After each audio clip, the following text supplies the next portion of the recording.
Don't share your digital games with your friend's Xbox.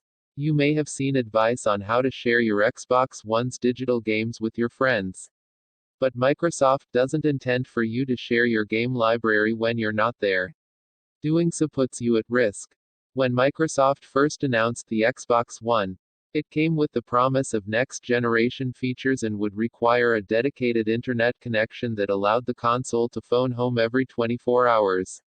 In exchange, Microsoft promised that you could play games without inserting the disc after the first time and share your digital game library with friends. The 24-hour check-in was a necessary evil to make those features happen, especially the ability to play your disc-bought games without putting the disc into the Xbox. If you gave away or sold your disc, your Xbox would eventually know you didn't own the game anymore and would not let you play the digital copy anymore. Unfortunately, Microsoft bungled the marketing and failed mightily at damage control. Gamers weren't happy with a required internet connection. And Microsoft didn't handle itself well when those gamers made their displeasure loudly known. Sony, on the other hand, put on a masterclass in capitalizing on another company's missteps. In the end, Microsoft capitulated and revoked the Internet phone home requirement entirely. But, with that concession, it also removed the other great promises. Gamers would have to insert discs. And they couldn't share their digital libraries. Effectively, the Xbox One now works exactly like the Xbox 360 when it comes to buying, selling, and using games. The most common advice for sharing your library is pretty straightforward. Go to your friend's house, add your Microsoft account to their Xbox, and mark that Xbox as your home Xbox. In fairness, this will work and give your friend permanent access to your digital library. But the downsides and risks outweigh the benefits. Here's the worst part, you have to leave your Microsoft account logged into your friend's Xbox.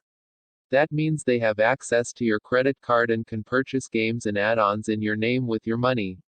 To mitigate the purchase issue, you could disable auto sign-in on their Xbox and require a PIN to make purchases. But this isn't the only problem. Your friend won't just have access to your games, they'll have control of all your home Xbox benefits. If you have Xbox Live Gold, you can share this with anyone who signs into your home Xbox. But, since your friend's Xbox has been marked as your home Xbox, anyone who signs into the Xbox at your house won't have Xbox Live Gold. If you have friends and family living with you, they'll have to buy gold for themselves.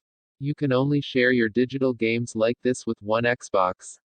So, while your friend can access your digital library on their Xbox at any time, you have to be signed in to access the games on your Xbox. Any friends or family who log onto your Xbox will either have to sign in as you or buy their own copy of any games you own. You've essentially given your digital sharing benefits away to an Xbox not in your house. You might think you'll change up who has the home Xbox whenever needed. But Microsoft only allows 5 changes per year.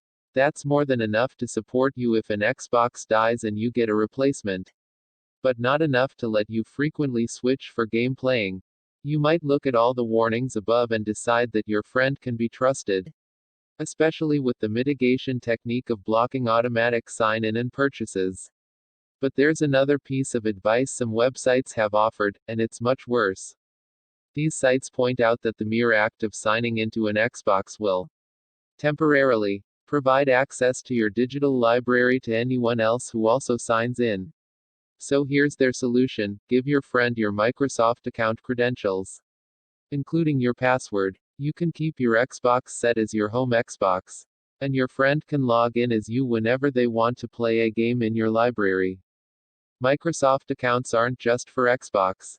With your full credentials, your friend has access to your Microsoft email, your OneDrive cloud storage, your Skype account, any Windows 10 device linked to your Microsoft account, and your payment information. Unlike the method above, there's no mitigation to prevent your friend from purchasing Xbox games, Microsoft Store PC games, or apps with your account. And again, even if you trust your friend beyond doubt, there's a significant downside to this method. Microsoft only allows you to sign into a single Xbox at a time. If you're in the middle of a game on your Xbox and your friend logs onto their Xbox with your account, you will be kicked out. And your game will immediately end. Better hope you had a recent autosave. If you're wondering when you can share your digital game library with your friends, the answer is pretty simple. You can share when you're with your friends. Microsoft didn't intend the above features to be permanent methods to share games with an Xbox in someone else's house. The purpose of the Home Xbox feature is to conveniently share your games on the most used Xbox console in your house.